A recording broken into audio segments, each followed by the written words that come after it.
Fitness ഇല്ലാതെ നിരത്തിലിറക്കാൻ പോലും പാടില്ല എന്നിരിക്കെ വിദ്യാർത്ഥികളുമായി സ്കൂൾ ബസിന്റെ യാത്ര.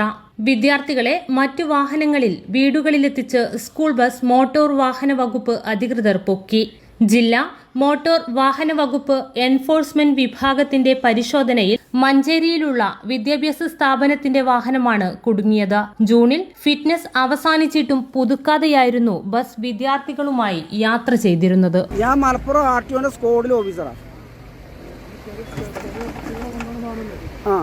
തൽക്കാലം ഈ വണ്ടിയിൽ കുട്ടികളെ ട്രാൻസ്പോർട്ട് ചെയ്യാൻ പറ്റില്ല. 2012 ജൂലൈയിൽ രജിസ്റ്റർ ചെയ്ത വാഹനത്തിന് 2024 ജൂൺ 5 വരെ മാത്രമാണ് ഫിറ്റ്നസ് ഉണ്ടായിരുന്നത്. മലപ്പുറം മോങ്ങത്ത് നടന്ന വാഹന പരിശോധനയിലാണ് വാഹനം പിടിച്ചെടുത്തത്. സ്കൂൾ ബസിനെതിരെ 8000 രൂപ പിഴ ചുമത്തി. RTO PA നസീറിന്റെ നിർദ്ദേശപ്രകാരം AMVIമാരായ ഷൂജ മാട്ടട, എബിൻ ചാക്കോ, സബീർ പാക്കാടൻ, പ്രേംകുമാർ എന്നിവരുടെ നേതൃത്വത്തിലായിരുന്നു പരിശോധന.